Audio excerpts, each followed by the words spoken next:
नमस्कार. हॅलो 24 तास या कार्यक्रमात आपलं स्वागत. मी प्रशांत सोनार. हॅलो 24 तासच्या माध्यमातून आपण चर्चा करत असतो विविध संदर्भात. म्हणजे कसले संदर्भ तर संबंध असतात ज्यांचे शिक्षण आणि करिअर घडवण्यामध्ये किंवा एखादा उद्योजक घडवण्यामध्ये. कारण का तर अशा संस्थांची गरज ही समाजाला लागत असते ज्यामध्ये अनेक पतसंस्था देखील यामध्ये सहभागी होतात. तर समता पतसंस्था या संदर्भातली जी यशोगाथा आहे ती आज आपण प्रत्यक्षात ऐकणार आहोत आणि त्यासाठी आपल्या सोबत आहेत ओमप्रकाश दादप्पा तथा उर्फ काका कोयटे सर. सर नमस्कार. कार्यक्रमामध्ये आपलं स्वागत आहे. नमस्कार. नमस्कार. काका कोयटे हे स्वतः संस्थापक आहेत समता नागरी सहकारी पतसंस्था मर्यादित याचे. त्याचबरोबर ते संस्थापक आहेत महाराष्ट्र राज्य सहकारी पतसंस्था फेडरेशनचे. त्याचसोबत खजिनदार आहेत association of Asian confederation federation of credit युनियनचे. 38 वर्षांपूर्वी म्हणजे साधारणतः 11 मे 1986 रोजी 11 मे 1986 रोजी त्यांनी कोपरगावसारख्या ग्रामीण भागामध्ये केवळ 10 बाय 15च्या जागेत सुरू केलेली समता नागरी सहकारी पतसंस्था ज्याचे ते स्वतः चेअरमन आहेत ओमप्रकाश दादप्पा तथा काका कोयटे. आशिया खंडातील सहकारी पतसंस्थेची एकमेव आंतरराष्ट्रीय शिखर संस्था असलेल्या असोसिएशन ऑफ एशियन कन्फेडरेशनचे क्रेडिटचे ते स्वतः खजिनदार देखील आहेत. आपण त्यांच्याकडनं जाणून घेऊया मुळात ही यशोगाथा आपल्याला जर समजून घ्यायची असेल तर समता काय करतं, पतसंस्था काय करते. प्रशांतजी, मी पहिल्यांदा G24 तासला आणि मनपूर्वक धन्यवाद देतो की मला या ठिकाणी येऊन माझे विचार मांडण्याची संधी दिली. मी सर्वात प्रथम सांगू इच्छितो की मी वयाच्या 26व्या वर्षापासून सहकार चळवळीमध्ये आहे. 1978 साली मी जेव्हा 26 वर्षाचा होतो तेव्हा आमच्या गावातल्या एका नामांकित अर्बन कोऑपरेटिव्ह बँकेमध्ये मी संचालक पदाकरता उभं राहिलो. प्रचंड मताधिक्यानं निवडूनही आलो आणि त्यानंतर जवळपास 1985पर्यंत मी त्या अर्बन कोऑपरेटिव्ह बँकेमध्ये संचालक मंडळ, व्हाईस चेअरमन अशा वेगवेगळ्या पदांवर काम केलं. परंतु त्या ठिकाणी मी किराणा दुकानदारांचा प्रतिनिधी होतो. माझं स्वतःचे छोटंसं किराणा दुकानदार होतं. कोपरावच्या किराणा मर्चंट असोसिएशनचा मी अध्यक्ष होतो आणि त्या बँकेमध्ये छोट्या दुकानदाराची कामं होत नव्हती. त्यामुळे 1986 साली मी समता पतसंस्थेचा स्थापना केली. पण त्यापूर्वीसुद्धा 1981 साली निवारा सहकारी गृहनिर्माण संस्था, 83 साली घरकुल गृहधारण संस्था, त्याचप्रमाणे शहर सहकारी भांडार अशा प्रकारचे विविध सहकाराच्या माध्यमातून उपक्रम चालू केले. माझा सांगण्याचा अर्थ एवढा की जवळपास 40 वर्षापासून मी या सहकार चळवळीशी संबंधित आहे. आणि मग छोट्या दुकानदारांची कामं होण्याकरता आम्ही काही मित्रांनी एकत्र येऊन BCची संकल्पना सुरू केली, मनी सर्क्युलेशन स्कीमची संकल्पना सुरू केली आणि मग त्याला कायदेशीर स्वरूप देण्यासाठी 11 मे 1986ला समता नागरी सहकारी पतसंस्था या संस्थेची मी स्थापना केली आणि तिलासुद्धा आज 38 वर्ष पूर्ण झालेली आहेत. नक्कीच या 38 वर्षात अनेक टप्पे तुम्ही पाहिलेले असतील. साधारणतः कोणते टप्पे होते, त्या संबंधित प्रवास कसा होता. कारण प्रेक्षक तुम्हाला जर सांगायचं झालं अधिक महत्त्व तर महाराष्ट्र राज्य सहकारी पतसंस्था फेडरेशन जी आहे म्हणजे त्यातली साधारणतः 16,000पेक्षा जास्त सहकारी पतसंस्थांची ही एकमेव शिखर संस्था आहे आणि त्याचे देखील ते सगळं पूर्ण कामकाज पाहतात. सर्व आहेत असं म्हणायला हरकत नाही. पण समता पतसंस्थेच्या माध्यमातून तुम्ही एवढी वर्ष काम करताय, काय होते महत्त्वाचे टप्पे प्रवासात. महत्त्वाचे टप्पे मी आत्ताच सांगितलं की 11 मे 1986ला समता पतसंस्थेची स्थापना केली. त्याच्यात महत्त्वाचे जे टप्पे मला आठवतात, पहिला टप्पा मला आठवतो की 86 साली स्थापना केल्यानंतर 6 वर्षांनी तब्बल 6 वर्षांनी 1986 साली सुरुवातीला 1986ला आमच्या ठेवी ज्या सुरुवातीला फक्त 1,11,00,000 होत्या त्या 94 साली आम्ही 1 कोटी रुपयांच्या ठेवीपर्यंत जाऊन पोहोचलो. 1 कोटी. त्यावेळेस आम्हाला सगळ्यांना इतका आनंद झाला. आम्ही जे जाहिरात केली होती वर्तमानपत्रामध्ये की आम्ही कोट्याधीश झालो, समता कोट्याधीश झाली, ही जाहिरात आम्ही त्यावेळेस केली होती. आणि मग त्यानंतर त्या पुढच्या 5 वर्षात म्हणजे 1999ला आम्ही तब्बल 10 कोटी रुपयांचा ठेवीचा आकडा पार केला. 99 त्यानंतर 12 वर्षात म्हणजे 2011 साली 100 कोटी रुपयांचा ठेवीचा आकडा पार केला. त्यावेळेस आम्ही जाहिरात केली होती आम्ही अब्जाधीश झालो.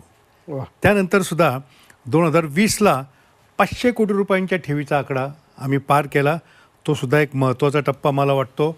आणि आता या 2024 या वर्षामध्ये नुकत्याच 30/9 अर्धवर्ष आमचं संपन्न झालं.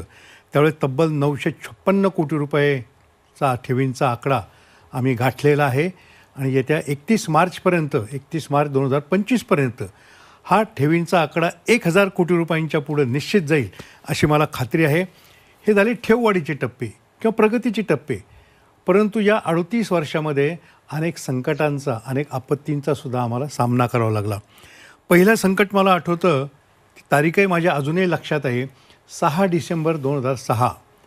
त्या दिवशी एका वर्तमानपत्रामध्ये काही विपर्यस्त वृत्त प्रसिद्ध झालं आणि 2006 साली समताच्या ठेवी ज्या 57 कोटी रुपयाच्या होत्या त्या पुढच्या 3 आठवड्यामध्ये 41 कोटी रुपयांपर्यंत येऊन घसरल्या.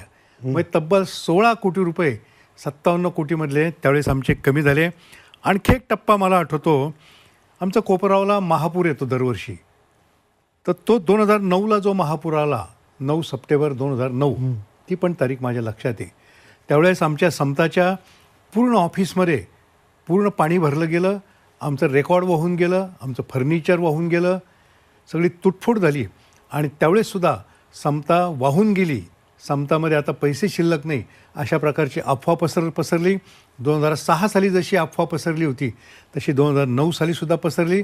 परंतु या प्रत्येक आपत्तीला आम्ही इष्टापत्ती समजून सामोरे गेलो. मला आठवतं 2006-09ला आम्ही सर्व संचालकांनी ठरवलं की किती ठेवी कमी झाल्या तरी एका ठेवीदारालासुद्धा ठेव परत न घेता कोणी ठेवीदार आपल्या संस्थेतून गेला असं होता कामा नये.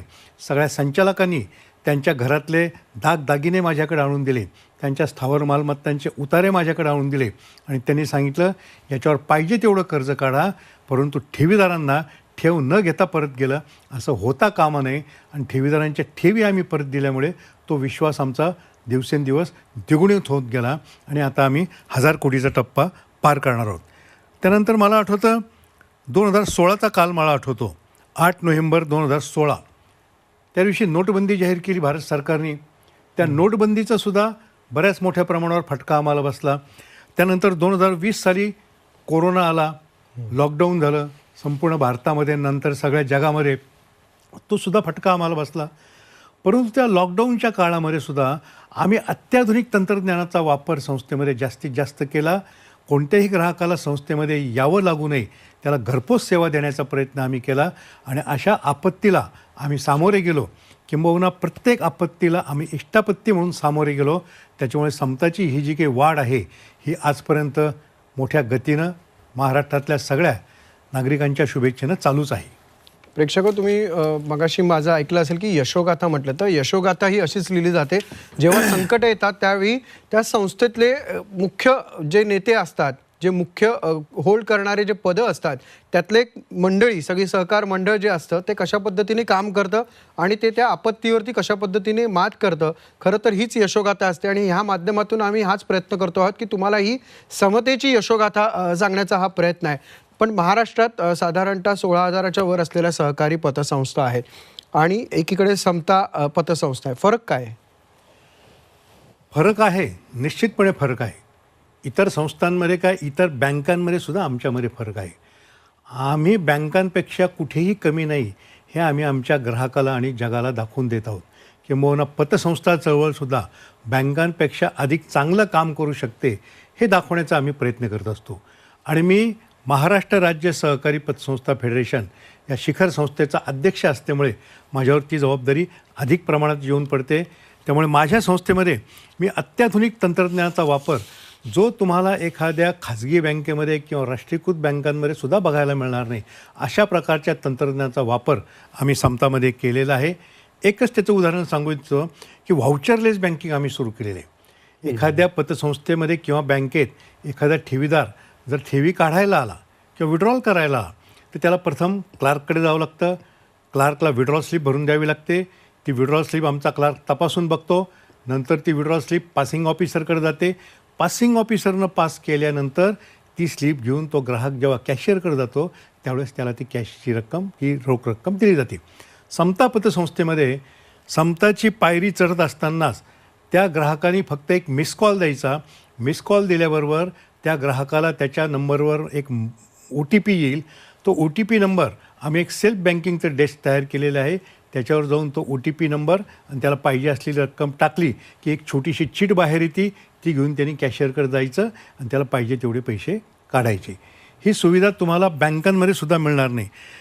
आमच्या पतसंस्थेला आम्ही जवळपास 100% पेपरलेस करण्याचा प्रयत्न केलेला आहे आणि तो यशस्वी देखील झालेला आहे. त्याचप्रमाणे सेल्फ बँकिंगसुद्धा आम्ही आमच्या पतसंस्थेच्या माध्यमातून सुरू केलेलं आहे. कोर बँकिंग असेल, मोबाईल बँकिंग असेल, RTGS सुविधा, NEFT सुविधा, अशा प्रकारच्या सुविधासुद्धा घरात बसूनसुद्धा तो ग्राहक त्याचा लाभ घेऊ शकतो. अशा प्रकारचं बँकिंग आम्ही डेव्हलप केलेलं आहे. त्या व्यतिरिक्त फॉरेन्सिक ऑडिट कंट्रोल रूम नावाचा एक कंट्रोल रूम आम्ही असा तयार केलेला आहे की मी राज्यभर फिरत असताना ज्या ज्या पतसंस्था मला अडचणीत येताना दिसतात, त्या पतसंस्था फ्रॉड झाल्यामुळे अडचणीत येतात असं ज्यावेळेस माझ्या निदर्शनाला आलं, तेव्हा ते फ्रॉड कुठे होतात याचा मी अभ्यास केला. असे 12 ठिकाणं शोधून काढले आणि आमच्या फॉरेन्सिक ऑडिट कंट्रोल रूमच्या माध्यमातून त्या फ्रॉडवर कंट्रोल करायचा आम्ही आत्तापर्यंत प्रयत्न करीत आलेलो आहोत आणि तो प्रयत्न आमचा 100% यशस्वी झालेला आहे. त्याचप्रमाणे बँकांचे ATM आपण अनेक ठिकाणी बघतो, पण आम्ही समताच्या माध्यमातून मिनी ATMची सुविधा डेव्हलप केलेली आहे. तो मिनी ATM घेऊन आमचा कर्मचारी त्या ग्राहकाच्या घरी जातो, विशेषतः जे पेन्शनर आहेत त्या पेन्शनरांच्या घरी जातो आणि त्या पेन्शनरची जगातल्या कुठल्याही बँकेत जमा असलेली रक्कम समताच्या माध्यमातून त्याला रोख स्वरूपात घरी देण्याचा उपक्रम आम्ही सुरू केलेला आहे. तर अशा प्रकारचं वेगळेपण आम्ही आमच्या पतसंस्थेचं निश्चितपणे जपलेलं आहे. तुम्ही हे वेगळेपण सांगितलं, पण साधारण 2018 पासून आपली पतसंस्था ही इतर कर्जांऐवजी सोने तारण देखील ठेवतात. ते म्हणजे काय, नक्की काय कारण होतं त्याच्याकडे आणि काय आहे ते? आत्तापर्यंत आम्ही जी काही कर्ज देत होतो ती कर्ज मालमत्ता तारण घेऊन देत होतो, प्रॉपर्टीच्या अगेन्स्ट देत होतो, प्रॉपर्टी मॉर्गेज करून घेऊन.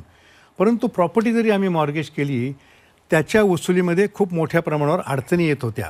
प्रॉपर्टी जरी मॉर्गेज असली त्या प्रॉपर्टीमध्ये अनेक लिटिगेशनचे प्रसंग यायचे किंवा ती प्रॉपर्टीचं जेव्हा आम्ही जप्त करायला जायचो, पहिल्यांदा सहकार खात्याकडं कलम 101चं रिकव्हरी सर्टिफिकेट आम्हाला घ्यावं लागतं. ते मिळण्यासाठी अनेक विलंब लागतो, खात्याकडे चक्रा मारावं लागतात. रिकव्हरी सर्टिफिकेट जरी मिळालं त्याची अपसेट प्राईस आम्हाला घ्यावी लागते.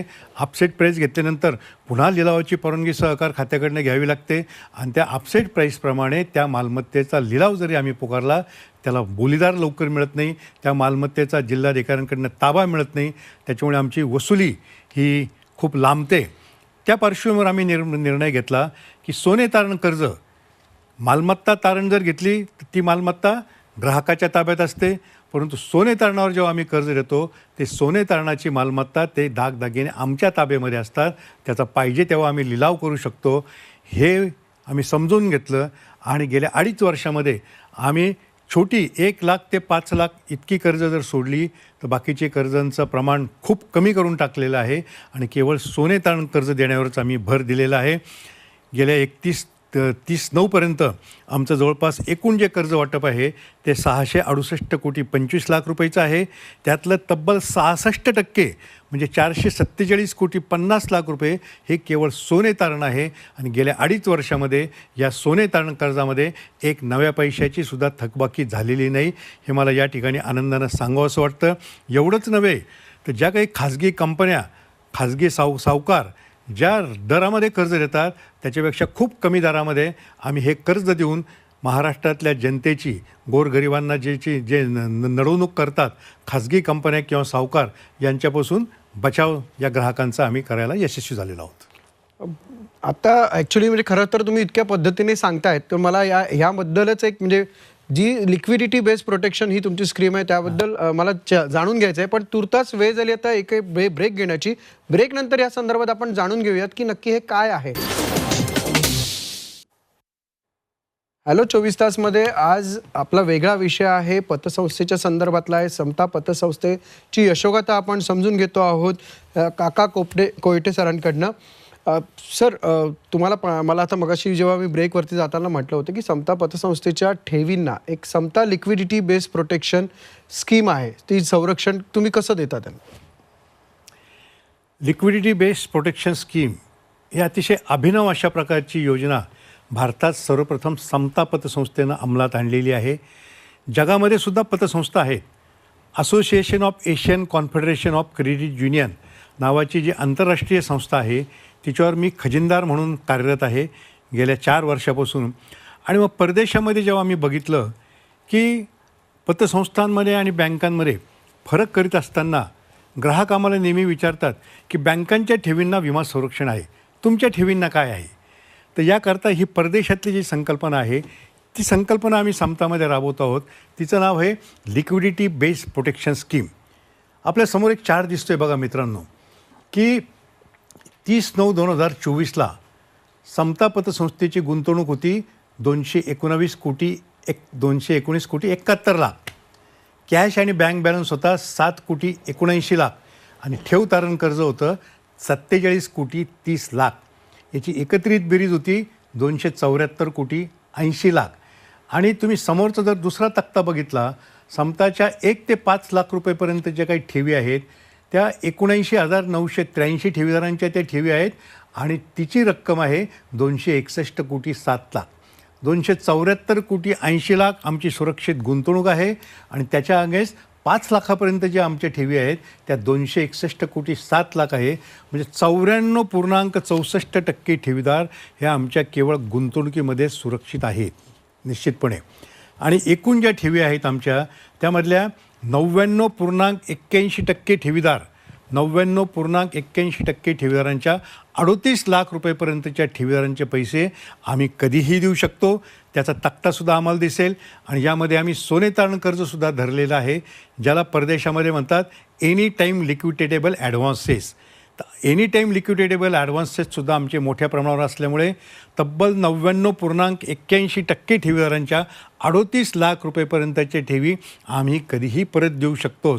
म्हणजेच 38 लाख रुपयेपर्यंतच्या ठेवी आमच्या सुरक्षित आहेत. बँकांच्या ठेवीपेक्षा सुद्धा जास्त संरक्षण समता पतसंस्थेच्या ठेवीदारांना आहे. अशाच प्रकारचं संरक्षण राज्यातल्या सगळ्या पतसंस्थांना दिलं जावं अशी सहकार खात्याकडे आमची आतापर्यंत मागणी आलेली आहे. तुम्ही या पतसंस्थेच्या माध्यमातून समाजकार्य देखील करतात, ते कशा स्वरूपाचं आहे आणि मुळात ते का म्हणजे कुठल्या उद्देशाने करता? करेक्ट. तुमचा उद्देश प्रशांत जी तुम्ही विचारला हे चांगलं झालं. पतसंस्थांना जो काही नफा होतो हा काही आमची खाजगी पिढी नाही, आमची पतपिढी आहे. सगळ्या सभासदांचं त्याच्यावर मालकी हक्क आहे. मग आम्हाला जो नफा होतो या नफ्यातून आम्ही काही सामाजिक कामसुद्धा निश्चितपणे केलं पाहिजे हा हेतू मनामध्ये ठेवून खरं तर सोशो इकॉनॉमिक डेव्हलपमेंट या वाक्याप्रमाणे सामाजिक कामातून सुद्धा पतसंस्थांचा विकास होऊ शकतो. त्या उद्देशानं आम्ही अनेक सामाजिक कामं करतो. पण त्यातल्या त्यात एक सामाजिक काम मला सर्वांना सांगावंसं वाटतं की आम्ही तब्बल 5 मंदिरं उभारलेली आहेत. देवदेवतांचे मंदिरं असतात, तर समतांनी जे काही 5 मंदिरं उभारलेली आहेत त्यातलं पहिलं मंदिर आहे सहकार उद्योग मंदिर. त्यामध्ये गावातल्या महिला बचत गटातल्या महिला येऊन त्या ठिकाणी मेणबत्ती तयार करतात, अगरबत्ती तयार करतात, कापूर तयार करतात, अशा प्रकारचे पेटिकोट्स तयार करतात. त्या उद्योग मंदिरामध्ये येऊन महिलांनी उद्योग करावा या उद्देशानं ते सहकार उद्योग मंदिर आम्ही तयार केलेले आहे.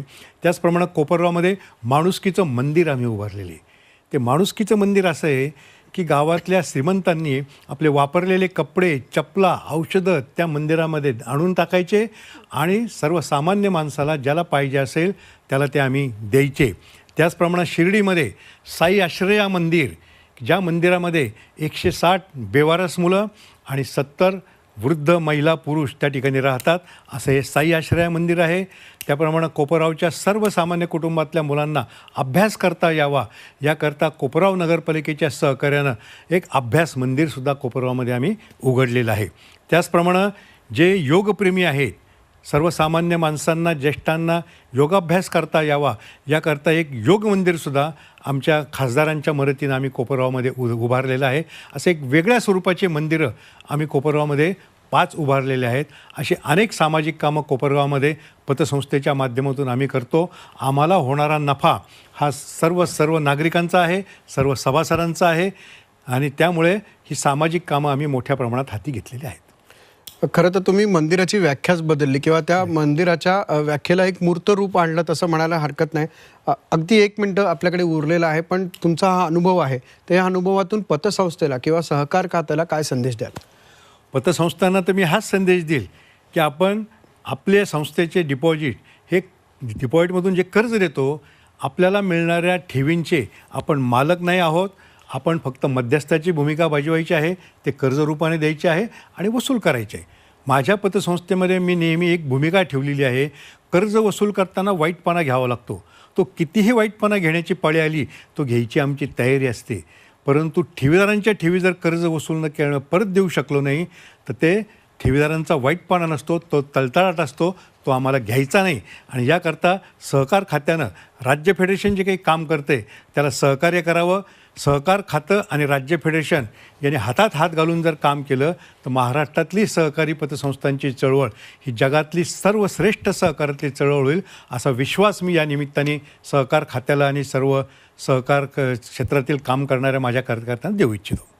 नक्कीच, आणि ती समतेच्या मार्गाने देखील चांगल्या रीतीने होऊ शकते असं एक प्रकारे तुम्हाला म्हणायचं आहे. तुम्ही आज इथे आलात, पतसंस्थेबद्दल देखील चांगली माहिती दिलीत आणि एक चांगला मोलाचा सल्ला देखील दिलात, त्याबद्दल आपले धन्यवाद. धन्यवाद. Zee24 तासचे धन्यवाद. हॅलो 24 तास या कार्यक्रमात आता वेळ झाली इथेच थांबण्याची. पाहत रहा Zee24 तास.